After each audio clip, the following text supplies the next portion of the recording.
Salut les âmes damnées, ici Octolady et bienvenue sur ma chaîne. Double dose d'Helluva Boss pour commencer l'année. Et oui, la voilà enfin la review que vous me demandez depuis des mois sur l'épisode 2 de la saison 2 d'Helluva Boss. Pas que je n'avais pas envie de la traiter, simplement que je n'en avais pas eu le temps ni le loisir jusqu'à maintenant. Mais aujourd'hui, je vous propose mon analyse de Seeing Stars. Je précise encore une fois que l'épisode 8, et donc le dernier épisode de la saison 1 d'Helluva, n'est toujours pas sorti à ce jour. Il s'agit bien là d'une analyse de la suite de The Circus, histoire que ce soit bien clair pour tout le monde.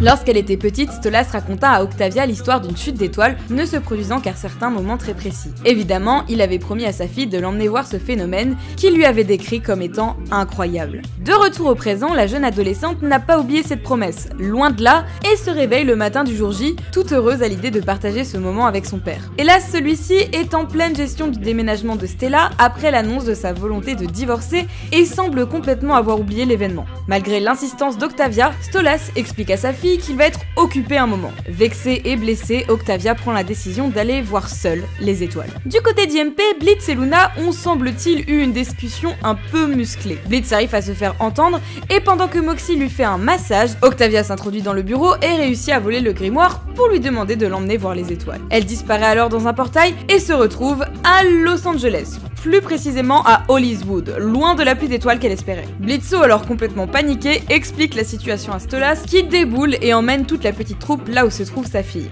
Alors que la jeune fille continue sa petite promenade plus que décevante, Blitz et Stolas se font embarquer par une équipe de TV qui confond Blitz avec une star locale. Celui-ci est alors emmené de force sur un plateau et forcé de jouer devant les caméras. Luna de son côté se met à suivre la piste d'Octavia grâce à son Instagram et finit par la retrouver à l'observatoire. La jeune fille est en pleurs et carrément dépitée, mais Luna lui explique que tous les pères sont compliqués, mais malgré tout, ils essaient. D'ailleurs, le sien se trouve dans la ville et est à sa recherche. Après un flashback émouvant de Blitz et un total fiasco sur le plateau de tournage, les deux pères retrouvent leur fille et l'épisode se termine sur un magnifique feu d'artifice qu'ils admirent tous les quatre.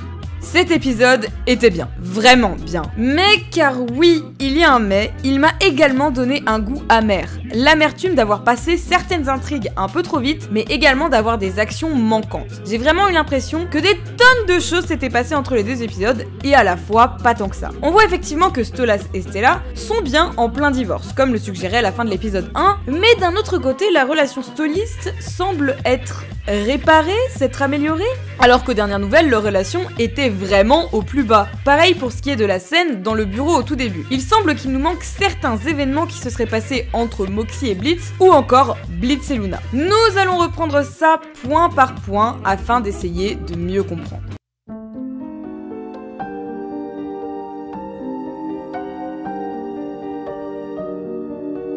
Comme on le disait dans la review précédente, les histoires de pères semblent être un thème récurrent dans la série. On peut d'ailleurs supposer que ça sera également le cas avec Moxie dans l'épisode suivant, mais nous ne sommes pas là pour parler de ça. Blitz et Stolas n'ont clairement pas eu des exemples de pères modèles, loin de là, mais ils essaient de faire de leur mieux. Bien évidemment, vu le titre de la partie, on sait qu'ils ne sont pas parfaits eux non plus. Leurs filles respectives ont chacune des soucis vis-à-vis de leur paternel. Octavia vit actuellement dans un foyer brisé, mais a toujours eu une relation très proche avec son père. Relation qui semble s'être dégradée avec le temps, alors que Stolas et Stella se dégiraient un peu plus. Si le divorce signe la libération de Stolas, il en oublie malheureusement sa fille, qui si elle n'a pas l'air d'en avoir grand chose à faire du divorce en lui-même, est profondément blessée que son père ait oublié un rendez-vous qui était pourtant si important pour elle. Why does he hate her more than he loves me? Pourquoi la hait-il plus qu'il ne m'aime? C'est pour moi la réplique de l'épisode. En effet, Octavia n'est pas consciente de l'enfer que vivait son père, mais uniquement consciente du fait que non seulement sa famille n'existe plus vraiment, mais qu'en plus son père, le parent sur lequel elle comptait, à qui elle faisait confiance, préfère, entre guillemets bien sûr, on parle du point de vue d'Octavia, continuer à se déchirer avec sa mère plutôt que de passer de bons moments avec elle. Octavia est une adolescente qui a un besoin d'amour immense et qui ne comprend pas le point de vue de son père. Et en même temps, Stolas lui a pas vraiment expliqué la situation. Vous l'imaginez dire à Octavia qu'il a toujours été gay, qu'elle est née d'un mariage forcé sans amour, de relations pas vraiment consenties, et qu'en réalité Blitz a été son premier amour après lequel il court toujours? Même s'ils ont la meilleure relation du monde, il est compréhensible que Stolas n'ait pas voulu lui en parler, et donc la réaction d'Octavia à ce qu'elle interprète comme un rejet est totalement compréhensible aussi. Heureusement que Luna, aka la grande sœur, intervient, car elle aussi semble avoir vécu l'enfer. sans mauvais jeu de mots. C'est très furtif, mais lorsque Blitz se souvient de l'adoption de Luna, nous la voyons dans une cage, violente, mais surtout triste et apeurée. En même temps, faut voir les conditions de détention de l'orphelinat, ou devrais-je dire chenil, dans lequel elle est retenue. Et puis, vu comment la gardienne parle d'elle, tu m'étonnes qu'elle se sente mal. On parle ici d'une ado qui a probablement été abandonnée il y a très longtemps, mise en cage, qu'on n'essaie pas de comprendre et qu'on décrit comme un cauchemar et une libération lorsqu'elle se barrera du chenil. Comme je vous l'avais suggéré dans une autre vidéo, évidemment que Luna souffre du sentiment d'abandon elle aussi, ça crève les yeux. Et si elle a ce comportement dédaigneux, et si elle a tellement de mal à se montrer affectueuse et à recevoir de l'affection, c'est tout simplement car avant ses 17 ans, elle n'en a probablement jamais reçu. Alors, pour une jeune femme au comportement hirsute, recevoir tout l'amour de Blitz d'un coup, forcément ça réveille un peu ses instincts défensifs. Sa façade agressive n'est juste qu'une armure qu'elle se crée. Au fond, lorsqu'on écoute son discours fait à Octavia, on sent qu'elle aime Blitz, mais aussi qu'elle lui est profondément reconnaissante. D'ailleurs, dans la première scène, si elle écoute Blitz, c'est bien parce qu'ici, il lui parle de la remplacer. Même si elle ne le montre pas, c'est probablement ça qui la fait réagir. En effet, la remplacer revient à dire pour elle, se faire abandonner de nouveau. Et puis nous le voyons, même si leurs relations sont quelque peu tumultueuses, Luna arbore des expressions tendres envers celui qu'elle considère comme son père. Enfin, seulement quand il ne la regarde pas. Maintenant, pourquoi parler avec tous ces probables et peut-être? Tout simplement car ce qu'il nous manque pour être sûr de ça se trouve, à mon humble avis, dans l'épisode 8 de la saison 1. Et un plan en particulier m'y a fait penser. Ce plan, ce gros plan sur ce briquet qui me fait dire qu'assurément il a dû signifier quelque chose auparavant. Et pourquoi auparavant, me direz-vous? Pourquoi ne pourrait-on pas avoir une scène concernant ce briquet plus tard? Pour deux raisons. Car ce gros plan intervient après le discours de Luna sur les pères et leur manière d'essayer. Ce qui suggère que ce plan sur ce briquet doit nous rappeler quelque chose, autant qu'à Luna. Or, actuellement, ça ne nous rappelle absolument rien, on sait pas d'où il vient. La seconde raison, c'est que le flashback sur la rencontre de Luna et Blitz a lieu juste avant ce discours et qu'encore une fois, le briquet ne signifie rien dans cette scène. Il est évident que la relation Blitz-Luna sera ou aurait dû être développée dans l'épisode 8, ce qui aurait dû donner un peu plus de poids au discours de Luna dans cet épisode. Au final, l'histoire se finit bien pour tout le monde, les deux filles sont apaisées et les deux pères sont trop heureux de retrouver leur fille pour penser à autre chose. Et sur le plan de fin, on pourrait presque commencer à voir le schéma d'une famille recomposée. Enfin, faudrait-il encore que les deux personnages principaux décident un jour de se mettre finalement en couple.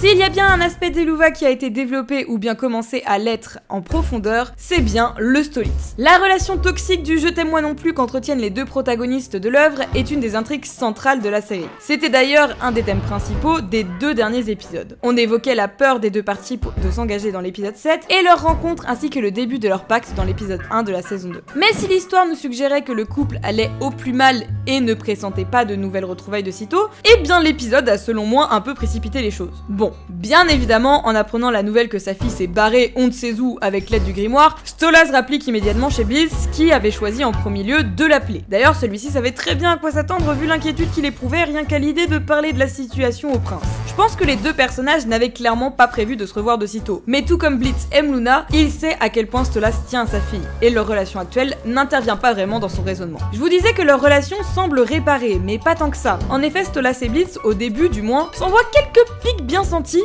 notamment sur le fait que Stolas ne connaisse pas l'histoire de son grimoire, ou encore le fait que Blitz ne connaisse même pas le numéro de téléphone de Moxie. En fait, ici, durant la moitié de l'épisode, Stolas est juste vraiment préoccupé par la disparition de Via, et Blitz tente simplement de régler la situation dont il est responsable. Mais si ce n'est pas montré, il effectue forcément un parallèle entre lui et Luna, et il est hors de question de laisser Stolas sur ce coup. Malheureusement, ils sont vite écartés de la quête principale de l'épisode pour se retrouver sur ce plateau de télé où Blitz est une nouvelle fois confronté à ses démons. Le monde du spectacle agit comme un traumatisme sur Blitz, trauma dont Stolas n'a pas grand chose à foutre car il utilise ses charmes pour motiver Blitz afin que leurs recherches reprennent au plus vite. Prenons quand même quelques secondes pour apprécier cette scène. Blitz, if your performance on stage is half as good as it is in bed, you'll leave them breathless.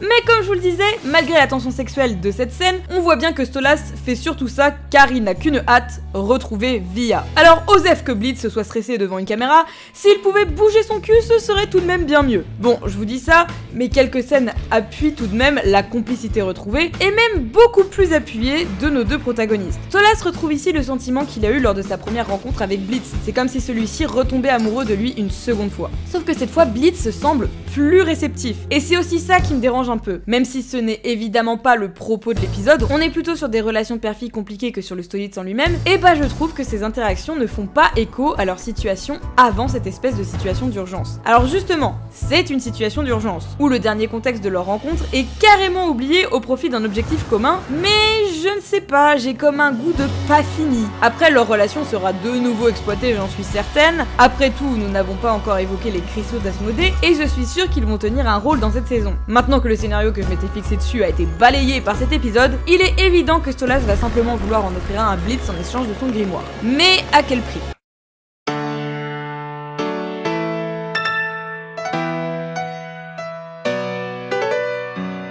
Tout comme l'épisode 5 était plutôt concentré sur la famille de Millie, je pense que l'épisode 3 de la saison 2 sera sur celle de Moxie et surtout sur son passé. On voit encore dans cet épisode que Moxie est très attachée à l'art, et comme je vous le disais, je pense que ça sera dû en partie à son éducation. Dans les médias, l'art est souvent rattaché à un milieu un peu guindé, et Moxie semble avoir grandi dans ce genre de milieu. Mais pourquoi diable n'a-t-il pas fait carrière dans la musique dans ces cas-là? Parce que c'est un imp? Parce que son père était contre? Ou bien pour une toute autre raison? On va largement dériver de l'épisode pour passer en mode théorie. Merci à Chris Dufaune pour son commentaire sous ma dernière vidéo news qui m'a ouvert les yeux sur un des sneak peeks d'Helluva. En effet, selon lui, ce dernier serait en fait une vue du dessus d'un lit superposé et Blitz porterait alors une tenue de prisonnier. Je sais pas pourquoi j'y ai pas pensé plus tôt. Si j'évoquais la rencontre de Blitz et Moxie, celle-ci pourrait en effet avoir lieu en prison. Dans les teasers de l'an dernier, nous avions vu Chaz et Moxie dévaliser une banque et clairement ils étaient partis pour se faire prendre. Si Moxie et Chaz étaient en couple, vu la dévotion que le premier a l'air d'émettre dans ses relations, il a très bien pu se laisser prendre sans jamais dénoncer Chaz. Ce qui serait peut-être la raison qui mettrait Millie dans cet état de fureur. En bref, Moxie pourrait avoir abandonné une potentielle carrière dans l'art après avoir rencontré Blitz en prison qui lui aurait offert un job directement à sa sortie. À côté de tout ça, il y a pas mal de petits trucs sympas à remarquer dans l'épisode. Tout d'abord, comme je vous le disais, Octavia semble libérée par le départ de sa mère, tout comme Stolas qui n'est clairement plus du tout sous son joug. On remarquera que Blitz se fait confondre avec Brennan Rager, parodie de Brandon Roger, l'acteur qui double le personnage. Et que si celui-ci est introuvable, c'est tout simplement car Octavia l'a tué en lui tombant dessus à son arrivée à Los Angeles. Si vous avez trouvé étrange le fait que le réalisateur fonde sous une simple bouteille d'eau, c'est probablement que vous avez raté cette petite affiche dans la rue disant explicitement que l'eau de LA est composée à 98% d'acide et qu'on ne doit absolument pas la boire. Inutile de mentionner que l'humain que nous avions vu était effectivement Stolas et que j'adore son apparence humaine. D'ailleurs, on apprend bel et bien qu'avec son grimoire, Stolas pourrait totalement donner aux 3 imps un moyen de se déguiser également. D'ailleurs, Blitz semble un peu sous le charme de la nouvelle apparence de notre prince. Seeing Star était un bon épisode, émouvant, drôle, mais qui selon moi manquait d'un tout petit peu de contexte ou de plus d'explications. Encore une fois, sans l'épisode 8, il est difficile de pouvoir traiter certaines choses, même si l'équipe se tue à nous dire que l'épisode ne sera pas forcément la continuité que nous attendons. Enfin, je dis ça fait un moment que nous n'avons pas eu de nouvelles de cet épisode. J'ai vraiment apprécié Seeing Star et je n'ai qu'une hâte de découvrir le prochain épisode afin d'en apprendre un peu plus sur Moxie, qui mérite lui aussi d'être remis en lumière. Encore merci à tous les membres de la communauté de la chaîne est en partie financée grâce à vous, un énorme merci. Si vous avez apprécié la vidéo, n'hésitez pas à laisser un petit pouce bleu, ça fait toujours plaisir, et ou à vous abonner si vous aimez mon travail, c'est la meilleure gratification qu'on puisse recevoir. Merci à vous d'être toujours plus nombreux. En tout cas, on se retrouve très vite pour une prochaine vidéo. Restez à l'écoute.